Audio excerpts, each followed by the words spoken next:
ने हटाया और मैं तो सिर्फ गुलामी के खिलाफ लड़ाई कर रहा हूँ और मैंने उनको सब पता नहीं क्या क्या कुछ कर नहीं कहा है। आज उसी अमेरिका के लिए अगर वो अमेरिका से उम्मीद लगाए बैठे तो बड़ी अजीब सी बात नहीं है, आपको लगती है? शाहिद खान अब्बासी साहब ने सर कुछ रोज पहले एक इंटरव्यू में कहा था कि वो डियाला में बानी पीटीआई से मिलना चाहते हैं अगर सिस्टम उन्हें इजाजत दे।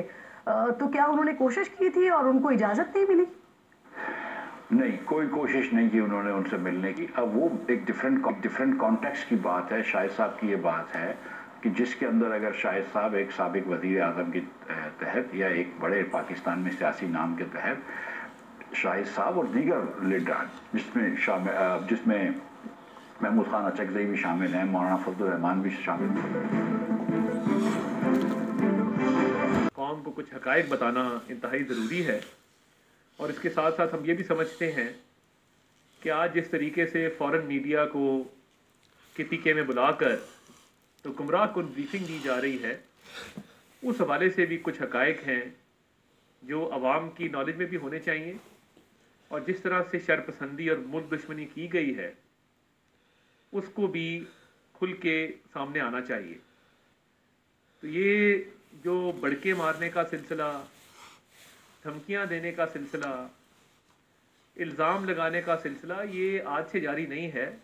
इनके लीडर का भी यही वतीरा था कि 2014 से ये काम शुरू हुआ कि पीटीवी पे हमला कर दो, लॉ इन्फोर्समेंट एजेंसी के ऑफिसर्स को जो है तशद्दुद का निशाना बनाओ, कब्रें खोद दो, पार्लियामेंट के गेट तोड़ दो और लोगों को उकसाओ तशद्दुद के ऊपर। इनका मसला ये है कि ये लोगों को तशद्दुद पे उकसाते हैं और उसके बाद ये दौड़ लगा जाते हैं और किसी की पैरवी नहीं करते। तो आज जो गुमराह कुन ब्रीफिंग फ़ॉरेन मीडिया को भी दी जा रही है वो झूठ पे मबनी है, उसमें कोई उसका हक़ाइक़ से दूर दूर तक कोई ताल्लुक़ नहीं है। और अली मीन गंडापुर ने कल कहा कि अब अगली कॉल जो है वो पुरअमन कॉल नहीं होगी। आपकी कौन सी कॉल पुरअमन थी?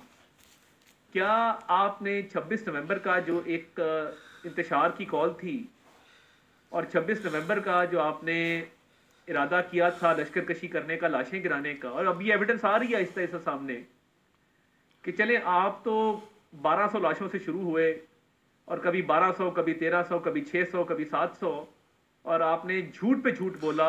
आर्टिफिशियल इंटेलिजेंस के जरिए आपने जो है वो इमेजेस पूरी दुनिया में फैलाए और जो मुल्क दुश्मन टोला डिजिटल मीडिया पे बाहर बैठा है मुल्क से, जिसमें अब तो क्लियर नजर आ रहा है ना वो इंडिया का एक मेजर गौरव आर्या है कोई, उसके साथ इनके रवाबित क्लियर है। इनकी टाइमलाइंस के ऊपर, इनकी सोशल मीडिया पोस्ट के ऊपर मेजर गौरव आर्या को रीपोस्ट किया जा रहा है, उसको लाइक्स दिए जा रहे हैं। वो आपको पता है कि वो किस मुल्क से उसका ताल्लुक है और क्या उसका एजेंडा है। वो पाकिस्तानी फौज के खिलाफ है और ये अब उसको फॉलो कर रहे हैं क्योंकि ये भी पाकिस्तानी फौज के खिलाफ है और ये मुल्क की सालमियत के खिलाफ है। वरना 9 मई के हमले ये ना करते अगर ये मुल्क की सालमियत के खिलाफ ना होते। तो पुरअमन कॉल तो आपने कभी भी नहीं दी। पुरअमन कॉल होती तो क्लाशनकोफों के साथ, स्टन गन्स के साथ, ग्रेनेड्स के साथ, आंसू गैस की शेल्स के साथ, गुलेलों के साथ लेस आप इस्लामाबाद पर चढ़ाई ना करते। आपकी पुरअमन कॉल तो थी ही नहीं, आपको इस्लामाबाद हाईकोर्ट ने भी उसकी इजाज़त नहीं दी थी।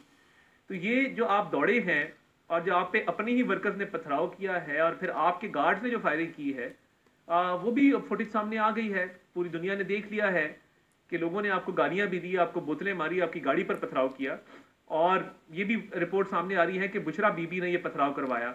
बुशरा बीबी गाड़ी के अंदर से इंस्ट्रक्शन दे रही थी कारकुनों को कि हमने क्योंकि डी चौक में जाना है और वहाँ पे बेलारूस के सदर के दौरे को भी ख़राब करना है और वहाँ पे पार्लियामेंट की बिल्डिंग को भी अटैक करना है, तो इसलिए इसको उकसाओ, ये आगे नहीं जा रहा। अली अमीन गंडापुर, वहाँ पे बुशरा बीबी ने पथराव करवाया, अली अमीन गंडापुर पर बोतलें फेंकवाई, उसको गालियाँ पड़वाई। उसके बाद आपने ऑडियोज भी सुनी जिसमें अली अमीन गंडापुर को वर्कर जो हैं वो गालियाँ दे रहे हैं, उनको गालियाँ दे रहे हैं। किस तरह की सियासत है ये? किस तरह की आपकी सूबे का इंतज़ाम है कि आप वज़ीर आला है और ये इस तरह की पॉलिटिक्स हो रही है? मेरा तो फिर भी वही सवाल है कि दौड़ क्यों लगाई? क्योंकि दौड़ लगाई तो उससे छुपने के लिए, उसकी नमोशी मिटाने के लिए जो है वह बहानेबाजी की जा रही है। मगर आपके अपने गार्ड फायरिंग कर रहे हैं, बुशरा बीबी आपके खिलाफ है, आप उनके खिलाफ है और आप दोनों मौके से फरार हो गए और फाइनल कॉल को आप लोगों ने नाकाम कर दिया। तो सियासी तौर पे तो आपकी नाकामी है।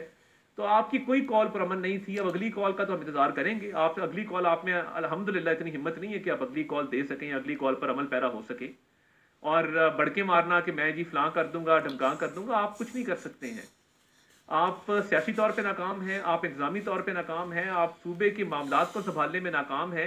जाली ब्रीफिंग दो मर्जी दें। जब आपके वर्कर्स मुल्तान में भगदड़ मचने से बेचारे मर गए और बानी चेयरमैन पीटीआई फिर भी तकरीर कर रहा था और सामने लाशें पड़ी थी, तो तब आपको ख्याल नहीं आया?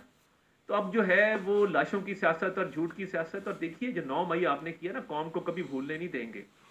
हमारी दुनिया में फख्र होता है कि हमारी फौज तगड़ी है, हमारे फौज के जो अफसर हैं, जवान हैं, दुनिया में बेहतरीन उनका स्टैंडर्ड है, दुनिया में हाईएस्ट रैंकिंग अफवाज में हमारी फौज का जो है वो आता है नंबर, और पूरी दुनिया की कैडेट्स यहाँ ट्रेनिंग लेने आते हैं। हमारे कैडेट जब सैंडर्स जाते हैं तो वो बड़ी डिस्टिंक्शन लेते हैं वहाँ पे, और आप फौज के पीछे इसलिए पड़ गए क्योंकि आप फौज को घसीटना चाहते हैं सियासत के अंदर, और चाहते हैं कि फौज आपकी मदद करे और आप सियासत में उसको मुलविस करें, और वो नहीं करे तो आप उनको गालियां देते हैं।